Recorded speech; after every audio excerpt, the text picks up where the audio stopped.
Assalamualaikum warahmatullahi wabarakatuh. Alhamdulillah, wassalatu wassalamu ala rasulillah wa ala alihi wa sahbihi wa mawallah. Ashhadu an la ilaha illallah wahdahu la syarikalah wa ashhadu anna muhammadan abduhu wa rasuluhu la nabiyya ba'dah. Allahumma salli ala Muhammad wa ala ali Muhammad. Qala Allah Ta'ala fil Qur'anil Karim, Ya ayyuhan nasu attaqu rabbakumul ladzi khalaqakum min nafsin wahidah wa khalaqa minha zawjaha wa bassa minhuma rijalan katsiran wa nisaa'a wattaqullaha alladzi tasaaluna bihi wal arham innallaha kana 'alaikum raqiba. Wa qala an-nabiy sallallahu alaihi wasallam, fa inna asdaqal hadisi kitabullah wa khairul hadi hadi Muhammadin sallallahu alaihi wasallam wa syarrul umuri muhdatsatuha fa inna kulla muhdatsatin bid'ah fa inna kulla bid'atin dhalalah wa kulla dhalalatin finnar. Amma ba'du, ayyuhal ikhwah, a'azzani Allahu wa iyyakum jami'an. Alhamdulillah, segala puji bagi Allah Subhanahu wa taala yang telah menggerakkan hati kita semua untuk bisa hadir di majelis yang mulia ini dalam rangka mempelajari ayat-ayat Al-Qur'an dan juga hadis-hadis Nabi sallallahu alaihi wasallam. Yang kita berharap apa yang kita dapat di majlis ini dapat kita amalkan dalam kehidupan sehari-hari kita, memperkuat iman kita dan menambah rasa takut kita kepada Allah Subhanahu wa taala. Karena memang itulah di antara tujuan kita belajar. Thalabul ilm adalah untuk menumbuhkan rasa khasyah, rasa takut kepada Allah Subhanahu wa taala. Baik jamaah sekalian, seperti biasa di majlis ini, tepatnya Ahad keempat ba'da subuh, kita mengkaji kitab Al-Waziz li Syekh Abdul Azim Al-Badawi hafizahullahu taala, dan terakhir kita jelaskan yaitu hukum seputar mandi jinabah. Di mana telah kita sebutkan sebab-sebab seseorang diwajibkan untuk mandi. Di antaranya yang pertama, khurujul mani fil yaqdhah au fin naum. Keluar mani baik dalam keadaan sadar maupun dalam keadaan tidur. Yang kedua, al-jima' wa illam yanzil, yaitu jima walaupun tidak sampai keluar air mani. Yang ketiga, islamul kafir, orang kafir yang memeluk agama Islam, maka setelah dia mengucapkan dua kalimat syahadat, dia disuruh untuk mandi. Yang keempat, inqita'ul haidi wan nifas, yaitu terhentinya haid dan nifas. Dan yang kelima adalah mandi pada hari Jumat, yaitu untuk menunaikan sholat Jumat. Juga telah kita bahas tentang tata cara mandi yang sempurna, tata cara mandi yang sunnah. Yang pertama yaitu dia niat untuk mandi jinabah, kemudian dia membaca bismillah setelah dia berada di dalam kamar mandi. Maka yang pertama dia mencuci kedua tangannya, kemudian mencuci kemaluannya. Setelah itu dia mencuci kembali kedua tangannya dan berwudu sebagaimana wudu untuk sholat. Berwudu secara sempurna, mulai dari membasuh kedua telapak tangan sampai membasuh kedua kaki. Setelah itu dia guyurkan air ke kepalanya, dia sela-sela, kemudian baru dia guyurkan air ke seluruh tubuhnya, dimulai dari bagian sebelah kanan, kemudian dilanjut sebelah kiri. Baru setelah itu dia memakai sabun, sampo, odol, dan yang lainnya, dan membilasnya sampai bersih. Dan tentunya yang perlu kita perhatikan juga dalam tata cara mandi yang sudah kita sebutkan, hendaknya berusaha untuk menghemat penggunaan air. Iya, dan juga telah kita bahas tentang keadaan-keadaan kita disunahkan untuk mandi ya. Nah, di antara keadaan-keadaan kita disunahkan untuk mandi, artinya tidak diwajibkan, tapi dianjurkan. Yang pertama adalah mandi setiap kali selesai jima. Ya, artinya ketika dia ingin mengulang hubungan intim dengan istrinya, maka disunahkan untuk mandi lagi. Kemudian yang kedua, mandi bagi orang yang mengalami istihadah, yaitu mengeluarkan darah dari kemaluannya secara terus-menerus, yang mana darah tersebut bukanlah darah haid tapi darah penyakit. Kemudian yang ketiga adalah mandi setelah sadar dari pingsan. Jadi orang yang pingsan kemudian dia sadar, disunahkan untuk mandi. Kemudian yang keempat, al-iktisal min dafnil musyrik, yaitu mandi setelah menguburkan orang musyrik. Kemudian yang kelima, mandi untuk mengerjakan sholat 2 hari raya, dan juga mandi pada hari Arafah, khususnya bagi yang hendak wukuf di Arafah. Kemudian al-ghuslu min ghuslil mayyit, di antara perkara yang disunahkan untuk mandi adalah mandi setelah memandikan mayit, sebagaimana Rasulullah mengatakan, man ghassala maitan falyaghtasil, barang siapa yang memandikan jenazah maka hendaknya dia mandi juga. Kemudian juga mandi untuk melaksanakan ibadah ihram, baik ihram umroh maupun haji, maka dia disunahkan untuk mandi. Walaupun dia ihramnya di atas pesawat, maka dia juga disunahkan untuk mandi, dan mandinya itu sejak dia dari rumah. Al-ghuslu dikhulil Makkah, demikian pula disunahkan mandi ketika seorang hendak memasuki kota Mekah. Itulah hukum-hukum seputar mandi yang sudah kita bahas pada pertemuan sebelumnya. Baik, Bapak Ibu yang dirahmati Allah Subhanahu wa taala, berikutnya kita akan memasuki bab baru, masih berkenaan tentang tata cara bersuci. Ya, tapi bersuci di sini berbeda dengan bersuci dari sebelumnya, yaitu bersuci dengan tanah ataupun debu yang dalam istilah bahasa Arab disebut namanya apa? Tayammum. Baik, tayammum ya, yaitu bersuci menggunakan tanah ataupun debu. Syariat ini menunjukkan kepada kita tentang kemudahan yang Allah berikan kepada hamba-Nya. Nah, berangkat dari firman Allah Subhanahu wa taala, fattaqullaha mastata'tum, bertakwalah engkau ya semampu kalian. Jadi Islam ini adalah agama yang mudah. Ya, inna dina yusrun, sesungguhnya Islam adalah agama yang mudah. Bahkan seringkali Nabi menyampaikan kepada para sahabatnya, ya di dalam berdakwah, ya beliau selalu mengatakan, yassiru wala tu'assiru, berikanlah kemudahan, jangan kau persulit. Yassiru wala tunaffiru, berikanlah kemudahan dan jangan kau membuat orang itu lari.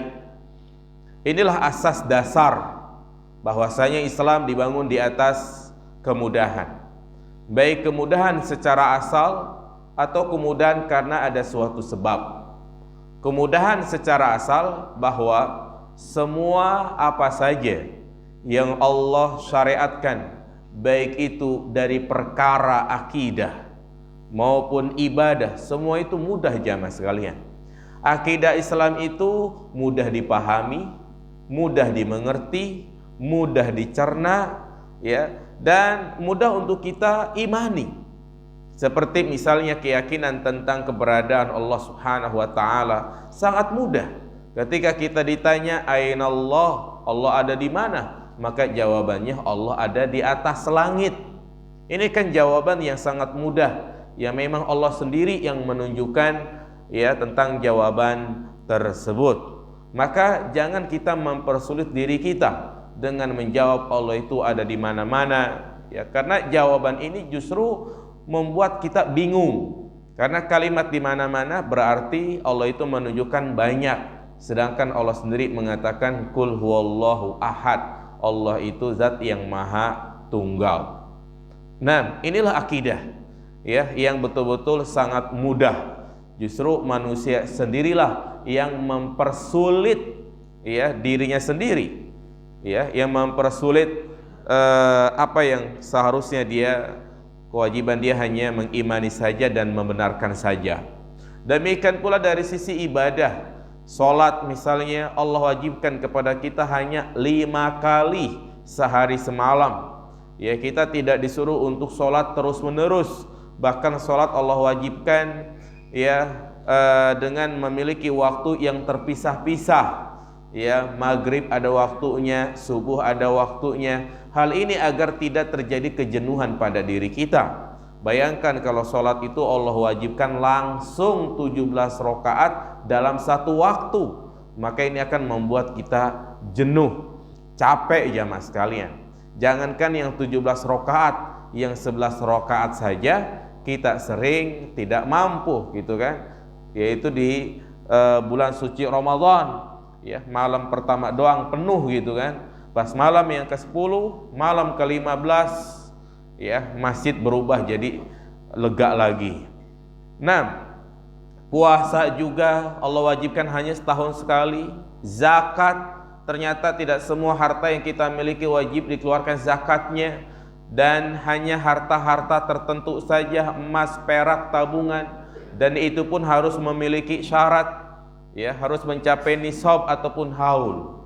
Subhanallah, jadi Islam ini adalah agama yang mudah. Siapa saja yang menganggap Islam itu berat, sulit, berarti di dalam hatinya itu terdapat benih-benih kemunafikan. Dan juga yang wajib untuk kita imani bahwasanya tidaklah Allah Subhanahu wa taala mensyariatkan suatu ibadah melainkan di balik itu ada hikmah yang sangat besar. Ada maslahat bagi umat manusia itu sendiri. Walaupun secara kasat mata kita menilai itu merupakan bentuk kezaliman, keburukan, tetapi pada dasarnya tidak. Seperti misalnya hukum kisos, yang kita lihat kok seakan-akan kejam ya, orang dibunuh, tetapi di balik itu terdapat kehidupan yang sangat luar biasa. Ya, sebagaimana Allah Subhanahu wa taala menyebutkan dalam Al-Qur'an bahwasanya dalam kisos itu ada hayatun, yaitu kehidupan. Dengan diterapkannya hukum kisos, maka orang akan berpikir 1000 kali. Jika dia membunuh, maka dia juga akan dibunuh, sehingga ini menyelamatkan ribuan bahkan jutaan nyawa. Ya, dan di antara kemudahan ya Allah berikan kepada kita yaitu dalam masalah bersuci. Kadangkala kita tidak mendapati air. Kadangkala kita tidak mampu untuk menggunakan air. Yang mana bersuci ini merupakan syarat sahnya sholat. Namun bukan berarti tatkala kita tidak mendapati air kita enggak sholat, salah. Ya, karena sholat adalah ibadah yang tidak pernah gugur bagaimanapun keadaan kita. Baik dalam keadaan sehat maupun dalam keadaan sakit, yang mana dia tidak bisa bergerak. Selagi dia masih bisa bernafas, selagi hatinya itu masih berfungsi, maka dia wajib untuk mengerjakan sholat. Hatta walaupun dia tidak mendapati debu, ya, atau bagian apa saja untuk bertayamum, maka dia boleh ya untuk sholat walaupun tidak berwudu dan juga tidak bertayamum. Nah, kita baca penjelasan dari muallif hafizahullah taala. Yang pertama, tentang dalil disyariatkannya tayamum. Dalil disyariatkannya tayamum itu terdapat dalam Al-Quran surat Al-Ma'idah ayat 6. Allah subhanahu wa ta'ala berfirman, wa in kuntum maradha aw ala safarin aw jaa ahadun minkum minal ghaid aw lamastumun nisa falam tajidu ma'an fatayammamu sa'idan thayyiba famsahu biwujuhikum wa aydikum. Dan apabila kalian sakit, ya, sakit tidak mampu menggunakan air, atau dia dalam perjalanan, atau dia selesai dari buang air besar, yakni dia memiliki hadas kecil, aula mastumun nisa, atau kalian telah berjima, ya, ini menjelaskan tentang hadas besar. Falam tajidu ma'an fatayammamu sa'idan thayyiba. Jika kalian tidak mendapati air untuk berwudu dan mandi, maka hendaknya kalian bertayamum dengan debu yang suci. Dan usaplah dengan debu tersebut ke wajah kalian dan ke kedua tangan kalian. Demikian pula Rasulullah sallallahu alaihi wasallam bersabda, innas sa'ida thayyib tahurul muslim. Sesungguhnya tanah yang bersih, tanah yang suci itu bisa menjadi sarana untuk bersuci. Ya.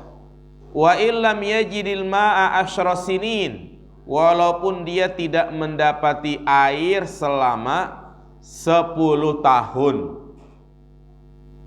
Walaupun dia tidak mendapati air 10 tahun. Jadi dua dalil ini menjelaskan kepada kita yang pertama, yaitu diantara cara bersuci di dalam Islam bukan hanya dengan air, tetapi juga bisa menggunakan debu ataupun tanah. Iya. Kemudian yang kedua jamaah sekalian, tayamum itu menduduki kedudukan wudu. Sekali lagi, tayamum itu sama seperti wudu. Fungsinya sama. Ya. Artinya apa jamaah sekalian? Berwudu, ya, itu menghilangkan hadas kecil. Nah, demikian pula tayamum. Fungsinya juga liraf'il hadas, untuk menghilangkan hadas. Maksudnya, ketika dia habis kentut, buang air besar, kemudian dia berwudu, maka kita katakan dia suci dari hadas kecil.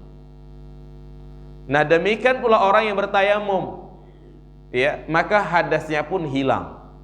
Sehingga kalau dengan berwudu kita boleh sholat, ya, bahkan kita boleh mengerjakan sholat sunnah, maka tayamum juga demikian. Dengan tayamum kita bisa sholat dan juga membaca Al-Quran. Dan dengan berwudu jamaah sekalian, sekali lagi, dengan berwudu kita boleh sholat.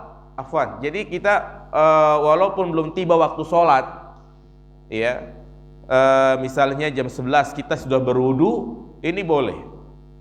Nah, demikian pula tayamum, ya, walaupun zuhur misalnya tiba jam 12, kita tayamumnya jam 11, maka ini juga diperbolehkan. Inilah pendapat yang kuat, karena ada sebagian ulama yang mengatakan bahwa tayamum itu hanya boleh dilakukan ketika sudah masuk waktu sholat.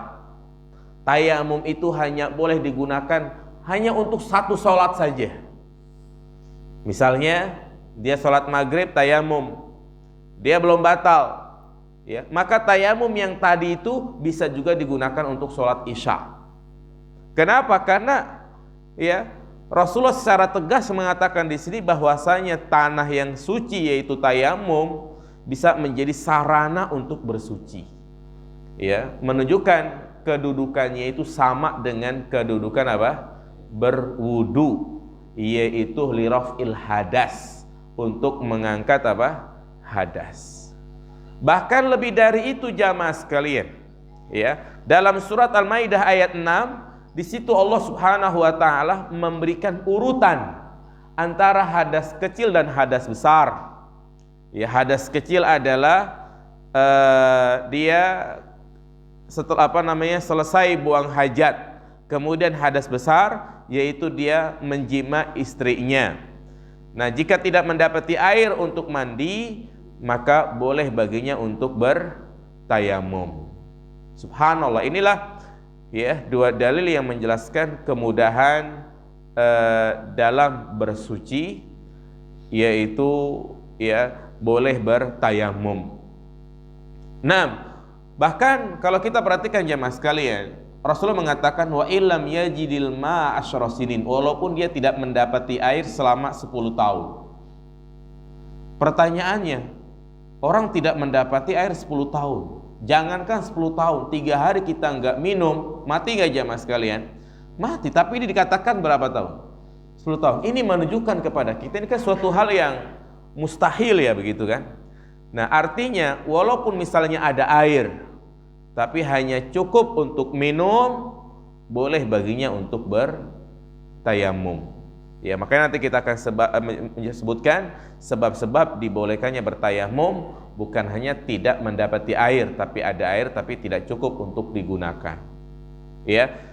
Nah, berikutnya yaitu sebab-sebab dibolehkannya bertayamum. Karena tayamum ini adalah rukhsah. Rukhsah itu adalah keringanan, ya. Maka seseorang tidak boleh sembarangan mengambil keringanan tersebut kecuali ada sebab-sebab yang membolehkannya. Ya. Dan ini satu kaidah penting jamaah sekalian. Setiap rukhsah yang ada dalam ibadah itu boleh diambil jika ada sebabnya. Jika tidak ada sebabnya, maka kita tidak boleh. Ini disebut namanya bermudah-mudah dalam ibadah. Ya, contoh misalnya jamak qashar. Ini adalah keringanan, rukhsah. Maka enggak boleh orang itu sembarangan mengambil keringanan ini. Dia berada di rumah, enggak kemana-mana, dia jamak qashar sholatnya. Boleh atau tidak? Tidak boleh, tidak sah. Ya, tapi dia boleh mengambil keringanan itu jika ada sebabnya, yaitu ketika dia melakukan safar misalnya. Nah, demikian pula tayamum. Tayamum itu adalah rukhsah keringanan yang kita boleh mengambilnya jika ada sebab-sebab. Apa sebabnya? Ini kita baca. Yubahu tayammumu indal ajzi an isti'malil ma' li faqdihi aw khawfi dararin min isti'malihi li maradin fil jismi aw shiddati bardin. Dibolehkan tayamum ketika dia tidak mampu untuk menggunakan air. Nah, tidak mampu menggunakan air, yang pertama bisa jadi tidak ada air. Ya, tidak ada air untuk berwudu. Atau tadi ada air tapi dia memiliki kebutuhan yang lebih besar lagi. Ya, misalnya dia safar, ya naik gunung misalnya, yang dia hanya membawa 2 botol aqua, sedangkan dia di atas itu harus ya membutuhkan air karena satu malam atau 24 jam dia berada di atas dan tidak ada air. Dia bawa air ya kan? Ada air. Tetapi air tersebut ya digunakan untuk minum. Sehingga kalau digunakan untuk berwudu, ya dia tidak bisa minum. Maka dalam keadaan seperti ini boleh baginya untuk bertayamum. Ini beda kalau yang pertama betul-betul apa? Tidak ada air. Yang kedua ada air tapi tidak cukup ya untuk digunakan berwudu. Atau juga kita naik bis ya atau pesawat atau kereta. Naam kita bawa air, tapi airnya yang kita bawa ya hanya 500 ml misalnya, hanya untuk minum, maka boleh baginya untuk bertayamum. Au khaufi dararin min istimalihi limaradin, atau karena khawatir ya penyakitnya semakin parah kalau dia berwudu. Ya, penyakitnya itu mungkin berupa penyakit luar atau penyakit dalam. Penyakit luar dia punya luka, punya borok, yang kalau terkena air lukanya itu lama sembuhnya atau makin parah. Misalnya ada luka bakar gitu ya, maka tidak boleh menggunakan air. Justru kalau dia menggunakan air, dia membahayakan dirinya sendiri. Atau penyakit dalam seperti misalnya demam ya sampai 40 derajat, kalau dia kena air menggigil dia, makin demam. Ya walaupun misalnya kata Nabi SAW obat demam dengan apa jemaah? Berendam ya kan? Ya ini kan tentunya bukan berarti arahan Nabi ini salah. Bukan berarti arahan Nabi ini menyelisihi apa yang disampaikan oleh para dokter. Tidak. Ya. Tentunya arahan Nabi itu benar. Cuma kondisi tubuh manusia saja yang berbeda-beda. Seperti misalnya hujan-hujanan, ini kan disunahkan kita hujan-hujanan, ya, untuk mengenakan air hujan ke badan kita, itu sunnah. Ya, tapi kalau ternyata kalau hujan-hujan langsung demam, maka jangan disalahin hujannya, salahin dirinya sendiri begitu. Nah, artinya kalau dia menggunakan air, ya, maka demamnya semakin tinggi, maka dia tidak perlu berwudu. Iya. Au syiddati bardin, atau cuaca sangat dingin sampai 6 derajat misalnya, kalau dia tetap menggunakan air tersebut, ya, dia akan sakit, maka boleh bagi dia untuk bertayamum dengan catatan tidak ada alat untuk memanaskan air tersebut. Ya, tidak ada alat untuk memanaskan air tersebut. Jadi itulah jamaah yang dirahmati Allah Subhanahu wa taala, sebab-sebab ya dibolehkannya untuk bertayamum. Artinya kalau masih ada air, ya, maka hendaknya kita menggunakan air tersebut. Maka dari itu ya sebenarnya ya namanya berwudu jamaah sekalian, ya tidak harus pakai keran, ya tidak harus membutuhkan air 2 gayung 3 gayung jamaah sekalian. Ya tentunya kalau kita mampu, yaitu bawa kayak semprotan gitu ya, kayak semprotan ya, kemudian di tempat-tempat tertentu kita isi, jadi kita berwudu dengan air semprotan tersebut. Ya tentu itu yang lebih utama. Tapi kalau tidak memungkinkan, ya maka cukup bagi dia untuk bertayamum. Kita bacakan dalil-dalil dari sebab-sebab yang tadi kita sebutkan. An Imran bin Husain, dari Imran bin Husain, semoga Allah meridhoinya, dia berkata, kunna ma'a Rasulillah sallallahu alaihi wasallam fi safarin.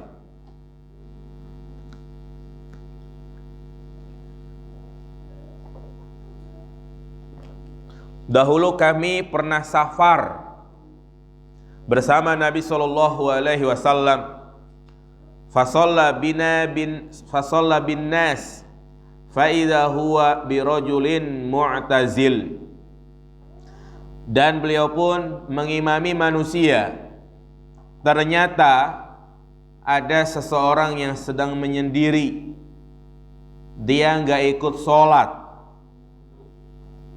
Ya. Faqala, maka Nabi SAW bertanya kepadanya, ma mana'aka an tusolliya, ya, dalam riwayat yang lain, ma mana'aka an tusolliya ma'ana, apa yang menghalangimu untuk sholat bersama kami? Iya. Qala asobatni janabah walama. Iya. Aku mengalami junub dan tidak mendapati air. Faqala sallallahu alaihi wasallam, alaika bis-su'id fa innahu yakfik. Gunakanlah tanah untuk bertayamum, maka itu mencukupimu. Perhatikan di sini jamaah sekalian. Ketika Rasulullah melihat ada seseorang yang melakukan kesalahan. Apa kesalahan yang dilakukan oleh orang ini jemaah? Dia tidak ikut sholat. Maka yang semestinya, ya, apabila didirikan sholat berjamaah, hendaknya dia ikut sholat berjamaah. Ya, merupakan kesalahan kalau dia tidak sholat atau sholat sendiri. Bahkan Nabi SAW menganjurkan, apabila kita sudah sholat, kemudian ke masjid ternyata sholat berjamaah masih berjalan, maka tidak mengapa kita ikut sholat yang kedua, yang itu dihukumi sholat sunnah. Misal, ya, antum sudah sholat di musola dekat rumah, selesai sholat hadir kajian, karena musola dekat rumah itu azan langsung qomat. Dia hadir kajian di masjid yang lain, ternyata di masjid yang lain baru qomat, maka ya boleh bagi dia, bahkan ini dianjurkan untuk sholat lagi yang dihukumi sholat sunnah. Nah, karena dia melakukan kesalahan, maka sikap Nabi SAW, beliau tidak langsung memarahi, ya, dan beliau juga tidak mencercanya, tetapi beliau meminta penjelasan. Inilah yang disebut dengan tabayyun. Maka ini kaidah penting jamaah sekalian dalam menegakkan al-amru bil ma'ruf wan nahyu 'anil munkar. Dan ini merupakan perkara penting ketika kita mendapati saudara kita melakukan kesalahan. Tidak langsung menghakimi, tidak langsung melabrak, tidak langsung ngomongin kemana-mana. Maka ini masuknya adalah ghibah. Bahkan bisa jadi membongkar aib saudaranya, yang ancamannya sangat dahsyat jamaah sekalian. Barang siapa yang membongkar aib saudaranya, maka Allah akan bongkar aib dia baik di dunia maupun di akhirat. Misalnya dia melihat ada seorang akhwat yang itu istri temannya sedang dibonceng oleh laki-laki. Loh, itu siapa yang bonceng tuh? Jangan-jangan mau ke hotel kali gitu kan. Nah, langsung diomongin kemana-mana. Iya, tidak cek dan recheck terlebih dahulu. Maka adabnya tanyakan dulu. Tanya dulu ke suaminya, itu kemarin siapa? Ya, saya lihat istri antum dibonceng. Oh, itu ininya, kakaknya. Kan jelas. Ya kan? Ya, oh itu tukang ojek karena mungkin ya dia nggak bisa ngantar ataupun yang lainnya, ada suatu kebutuhan darurat, ya. Jadi tidak langsung menghukumi jamaah sekalian. Makanya Rasul bertanya di sini, apa yang menghalangimu, ya, untuk sholat bersama kami, gitu. Nah hadis ini juga menjelaskan kepada kita bahwasanya tayamum, ya, itu bisa menjadi pengganti mandi. Ya, jadi kalau tidak ada air untuk mandi junub, maka cukup bagi dia untuk bertayamum. Dan sudah, ya, cukup menggantikan dari mandi. Artinya, ya, kalau dia mendapati air, ya, tidak perlu mandi lagi juga tidak mengapa. Ya, karena tayamum itu sudah dianggap cukup. Baik. Kemudian yang kedua adalah hadis dari Jabir. Apa kata Jabir bin Abdullah? Dia mengatakan, kharajna fi safarin, kami pernah keluar dalam suatu perjalanan, fa asaba rajulan minna hajarun fashajjahu fi ra'sihi. Ya, ada seseorang yang dia terkena batu, mungkin kejatuhan batu dari atas gitu ya, dari jurang. Fasajjahu fi ra'sihi. Akhirnya kepalanya itu pun terluka dan lukanya luka parah. Tsumma talama. Kemudian orang ini mimpi basah.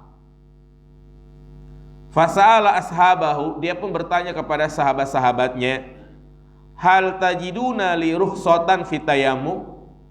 Bagaimana menurut pendapat kalian? Apakah aku mendapatkan keringanan untuk bertayamum? Mereka menjawab, ma najidu laka rukhsatan wa anta taqdiru alal ma. Ya, kami tidak memandang kamu itu mendapatkan rukhsah karena kau mampu untuk menggunakan air. Ini temannya nanya yang terluka, saya boleh tayamum nggak? Nggak boleh, kamu kan masih bisa gunain air. Faghtasala. Akhirnya orang ini pun dia mandi junub. Apa akibatnya? Famata, mati dia. Ya. Falamma qadimna ala Rasulillah SAW ukhbiru bidzalik. Nah, tatkala kami tiba di Madinah, yaitu bertemu dengan Nabi SAW, dihabarkanlah hal tersebut, dan Rasulullah sangat marah jemaah sekalian. Beliau mengatakan, qataluhu qatalahumullah, mereka telah membunuhnya, semoga Allah membunuh mereka. Ala sa'alu idza lam ya'lamu, mengapa mereka tidak bertanya kalau mereka tidak tahu? Fa inna syifa'ul ayyi as-su'alu, karena obat dari kebodohan itu adalah dengan bertanya. Innama yakfihi ayyatayammama, cukup bagi dia untuk bertayamum saja. Subhanallah. Ya, hadis ini memberikan faedah, pelajaran yang sangat penting, bahwa kalau kita nggak tahu, maka jangan malu untuk apa? Bertanya. Bertanya merupakan salah satu cara untuk mendapatkan ilmu. Subhanallah, banyak sekali ayat-ayat ya Allah turunkan karena pertanyaan para sahabat. Demikian pula Nabi SAW memberikan arahan karena pertanyaan dari sahabat. Jadi tahsilul ilm bisual, untuk mendapatkan ilmu yaitu dengan bertanya. Jadi ya, kalau kita nggak tahu, ragu-ragu, was-was, tanya. Ya, makanya ada istilah malu bertanya sesat di kuburan. Ya, di kuburan nggak bisa jawab pertanyaan malaikat munkar dan nakir karena bodoh. Ya, jahil inilah yang menjadi penyakit jamaah sekalian. Ya, lebih parah lagi jahil murakkab. Kalau nggak tahu masih mending itu kan, jahil murakkab ini sok tahu. Ya, kadang ada di tengah masyarakat begitu kan. Kadang ada orang yang berani kalau ngelihat mayat, akhirnya dia pun disuruh untuk memandikan jenazah. Hanya modal berani tapi nggak modal ilmu. Kasihan tuh jenazahnya gitu kan, cara memandikannya kita lihat, nyebokinnya selang dimasukin ke pantatnya. Ya kembung mayat gitu kan. Ya ini kan cara yang salah, modal berani doang. Berani jadi imam, ya pede dia, nggak grogi, tapi ternyata bacaan Al-Fatihah belatat-beletot. Setiap nemuin alif lam dibaca qol-qolah, alhamdulillahirabbil alamin. Ya, jadi ini pentingnya kita bertanya. Ya, Nabi mengatakan fa inna syifa'al ayyi as-su'al. Obat dari kebodohan yaitu dengan bertanya. Dan tentunya bertanya pun harus punya adab. Ya, adab dalam bertanya, terutama bertanya melalui WA, ya. Jangan terburu-buru untuk minta dijawab. Ya. Kadang ada orang yang WA gitu kan, tanya hukum, Pak Ustadz cepetan, kok malas banget sih jawab WA saya. Nah, kemudian juga hadis ini menjelaskan kepada kita bahwasanya tayamum ya bisa menjadi pengganti dari mandi, ya. Dan juga hadis ini menjelaskan tentang bolehnya bertayamum, yaitu ada air tapi dia tidak mampu untuk menggunakan air tersebut karena dia memiliki penyakit. ya, yaitu punya luka di tubuhnya. Kemudian dalil yang ketiga dari Amr bin As, semoga Allah meridhoinya, anna lamma bu'isa fi ghazwati dzati salasil. Ketika Amr bin As diutus pada peperangan Zatu Salasil, peperangan yang masyhur terjadi pada tahun ke-8 Hijriah, yaitu di mana Nabi SAW memerangi kabilah ya Bani Quda'ah yang menetap di daerah namanya Zatu Salasil. Ya, Bani Quda'ah ini merupakan sekutunya bangsa Romawi. Ya, pasukan Romawi Bizantium. Dan terdengar bahwasanya mereka ini ingin menyerang kota Madinah. Maka Nabi SAW ya mengerahkan bala tentaranya yang dipimpin oleh Amr bin As bersama 300 pasukan. Dari 300 pasukan ini ya ada diantaranya 30 pasukan berkuda. Padahal saat itu masih banyak senior sahabat ya mas sekalian. Masih ada Abu Bakar, masih ada Umar bin Khattab ya, tapi Nabi SAW tidak menyuruh mereka untuk menjadi komando perang. Yang disuruh adalah sahabat yang ya mungkin di kalangan para sahabat dia sahabat yang biasa saja, tapi tentunya ya banyak tujuan. Rasulullah tahu kapasitas Amr bin As yang sangat luar biasa dalam mengatur strategi perang ya. Makanya ternyata pas didapati pasukan Romawi itu begitu banyak, maka dia pun segera mengutus utusan untuk meminta tambahan bala tentara.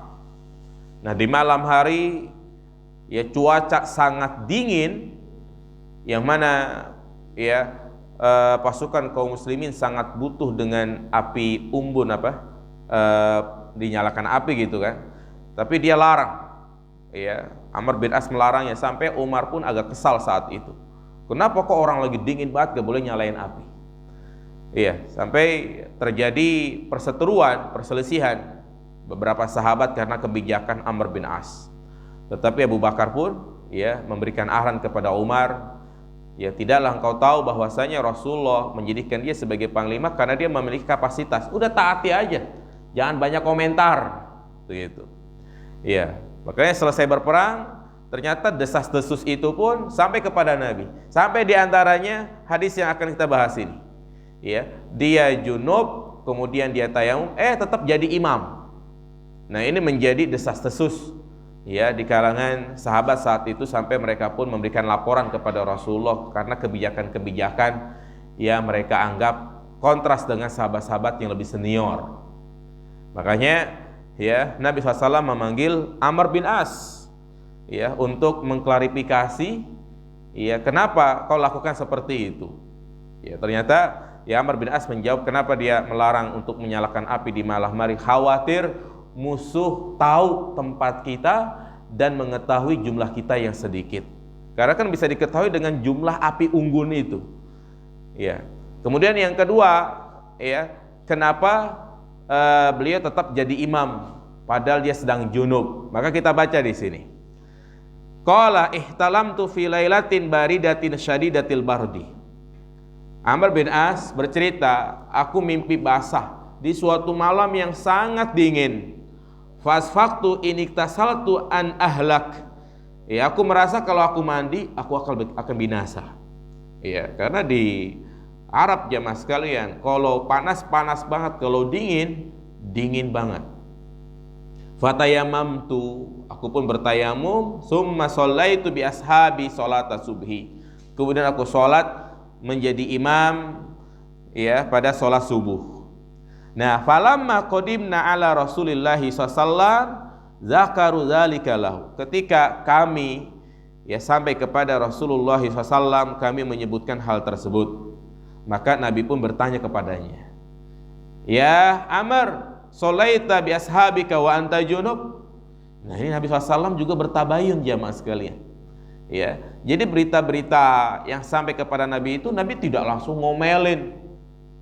Ya, Nabi SAW minta penjelasan terlebih dahulu, kecuali jika memang sudah sangat jelas kejadiannya. Baru Nabi memberikan nasihat. Seperti kejadian Mu'ad bin Jabal, dia jadi imam sangat lama. Ya, maka dipanggillah Mu'ad, tidak ditanya tapi langsung, afatanun ya Mu'ad, apakah kau ingin membuat fitnah wahai Mu'ad? Karena Nabi sudah mengetahui kondisinya. Nah, berbeda dengan Amr bin As di sini. Wahai Amr, engkau sholat sementara engkau dalam keadaan junub, ya, kau jadi imam lagi. Maka ya Amr bin As membacakan firman Allah Subhanahu wa taala, wala taqtulu anfusakum innallaha kana bikum rahima. Surat An-Nisa ayat 29. Janganlah kalian membunuh diri kalian, janganlah kalian membinasakan diri kalian, sesungguhnya Allah Subhanahu wa taala zat yang Maha Pengasih lagi Maha Penyayang. Maka aku pun tayamum dan aku sholat. Maka mendengar jawaban ini, Nabi SAW tertawa dan beliau tidak mengucapkan apa-apa. Artinya ini adalah ikrar, ya, dari Nabi SAW bahwa hal tersebut diperbolehkan. Seandainya perbuatan itu salah, pasti Nabi akan meluruskannya, karena tidak mungkin bagi seorang Nabi mendiamkan kesalahan yang terjadi di tengah para sahabatnya. Ya, jadi tarkul bayan indal hajah la yajuz, meninggalkan penjelasan di saat butuh penjelasan itu tidak diperbolehkan bagi seorang nabi. Khawatir ini termasuk khianat. Ya, makanya diamnya Nabi ini adalah penjelasan tentang bolehnya suatu hukum. Makanya sunnah itu bukan hanya sunnah qauliyah, ucapan, bukan hanya sunnah fi'liyah, tapi juga ada sunnah apa?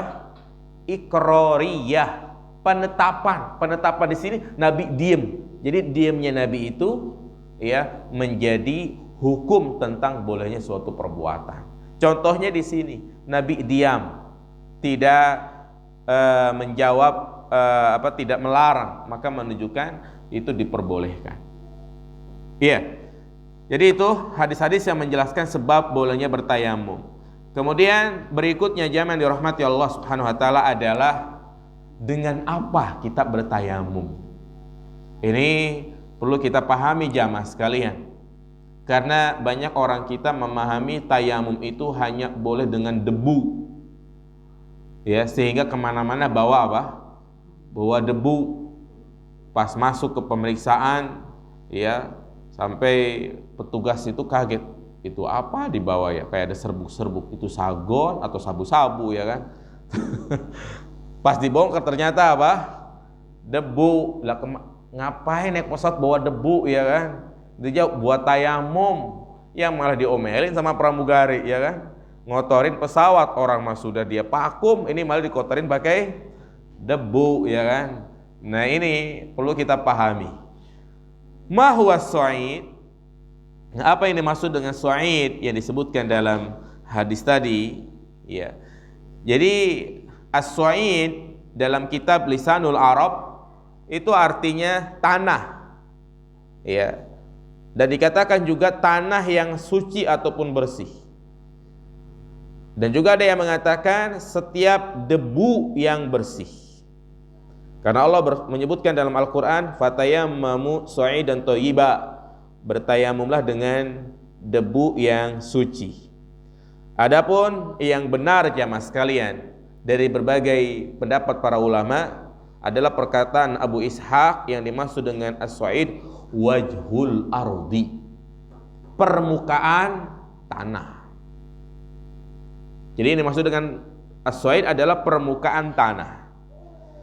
Sehingga dari sini ya dapat kita pahami tayamum itu ya dengan menggunakan apa saja yang ada di permukaan tanah. Jadi nggak harus apa? Nggak harus debu. Permukaan tanah apa ya banyak, seperti tanah yang basah mungkin, kemudian juga pasir atau bebatuan atau batu cadas, pokoknya semua yang ada di permukaan tanah maka itu boleh kita gunakan untuk bertayamum. Itulah yang benar, wajhul ardi. Jadi boleh ketika kita misalnya ingin tayamum, cukup menempukan kedua telapak tangan kita ke batu atau yang lainnya. Nah, bagaimana kalau kita berada di ruangan begitu ya? Maka ya boleh kita bertayamum dengan apa saja yang sekiranya ada debunya. Dan gak harus banyak debunya. Ya, kadang kalau ini jamaah sekalian ya, misalnya di satu ruangan kemudian ada kena sinar matahari ya kan? Itu kalau kita perhatiin ada apa itu? Ada debu-debu yang terbang gitu kan. Nah itu artinya nggak harus banyak, bagian apa saja yang memang ada debunya walaupun sedikit maka dibolehkan untuk bertayamum. Maka dari sini tayamum itu tidak harus menggunakan apa?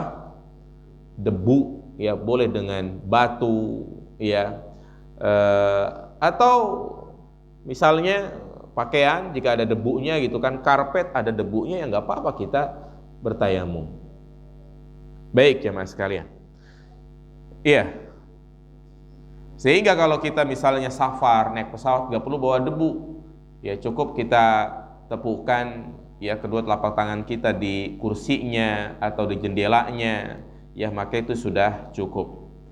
Kemudian berikutnya tata cara tayamum.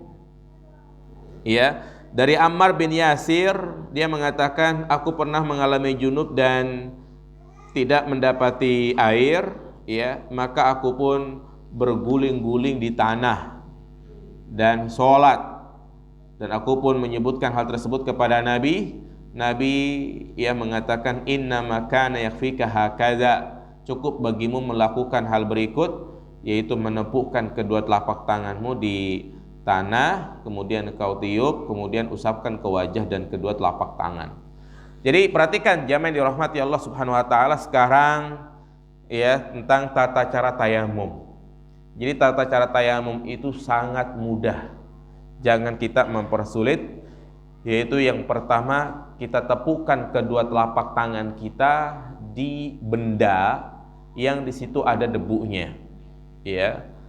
Misalnya di atas meja kita tepukkan, ya perhatikan. Ya, kemudian setelah itu kita tiup. Kita tiup ya bagian permukaan telapak tangan kita, kemudian langsung usapkan ke wajah, ya, usapkan ke wajah satu kali, ya, kemudian ke tangan, telapak tangan, bagian punggung telapak tangan kanan dan bagian punggung telapak tangan kiri. Sekali lagi perhatikan, kita tepukkan kedua telapak tangan kita, kemudian kita tiup, kemudian kita usapkan ke wajah, ya, satu kali, kemudian ke telapak tangan, ya, dan punggung telapak tangan kanan dan punggung telapak tangan kiri. Ada nggak semenit jemaah? Enggak ada. Berarti ya ini cara tayamum. Perhatikan, jadi cukup satu kali tepukan. Satu kali tepukan untuk dua anggota, wajah dan telapak tangan. Kemudian juga yang kedua, tangan itu sampai di pergelangan. Ya, bukan sampai di sikut. Karena pengertian tangan dalam bahasa Arab itu sampai pergelangan.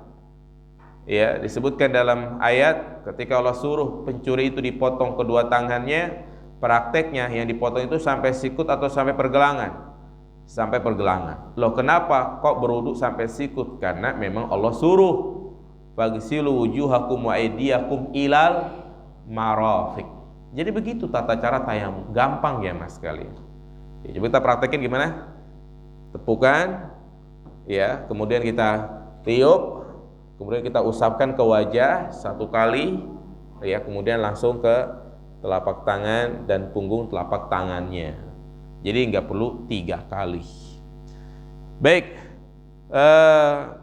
kemudian di sini ada faedah. Jadi asal tayamum itu menduduki tempat berwudu, ya kedudukan berwudu, maka dibolehkan ya dengan tayamum itu dia sholat walaupun sebelum masuk waktu sholat dan sholat sesuka hatinya. Baik, pembatal tayamum. Berikutnya pembatal tayamum. Ya, pada dasarnya tayamum itu batal sebagaimana ya pembatal-pembatal wudu. Pembatal wudu yang pernah kita sebutkan adalah ya keluar sesuatu dari kemaluan depan maupun belakang, ya kemudian hilang akal, ya itu pembatal wudu. Makan daging unta, ya kan? Nah demikian pula pembatal tayamum sama dengan pembatal wudu. Dia habis tayamum, kemudian dia kencing, maka batal tayamumnya. Dia ulang lagi gitu.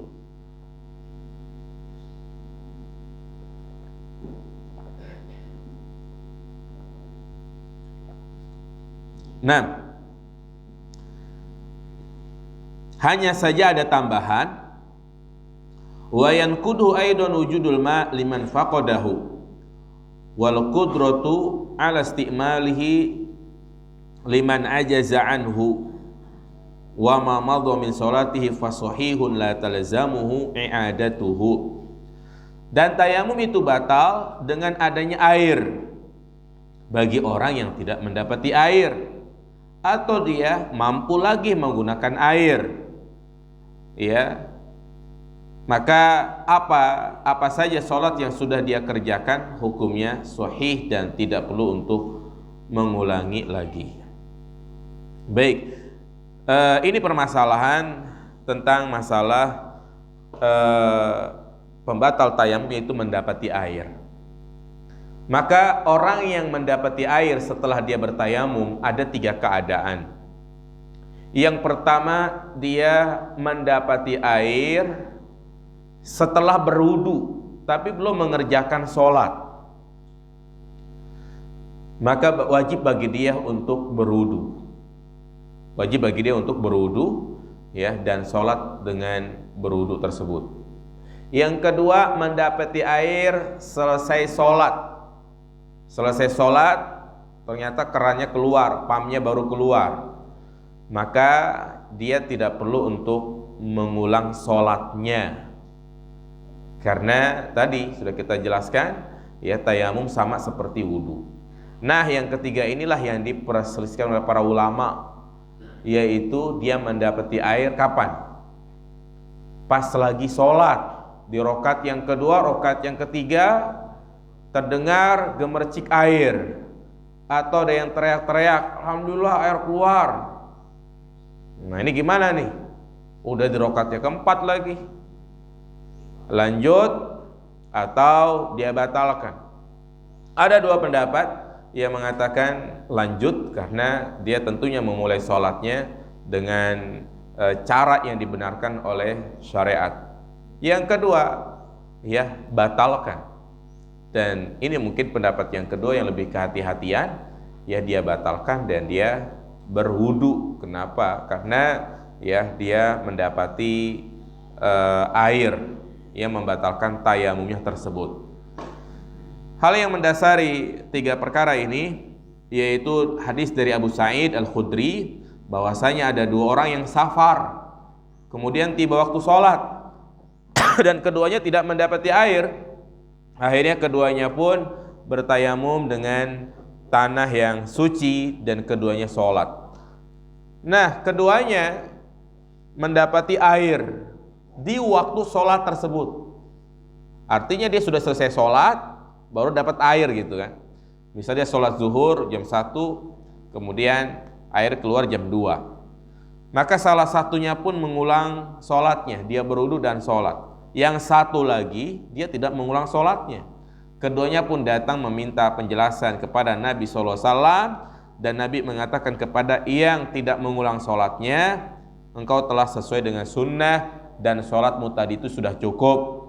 Dan beliau mengatakan kepada yang berwudu dan mengulang sholatnya, lakal ajru marratain, engkau mendapatkan pahala 2 kali. Jadi ya yang sesuai sunnah adalah tidak perlu dia mengulang sholatnya.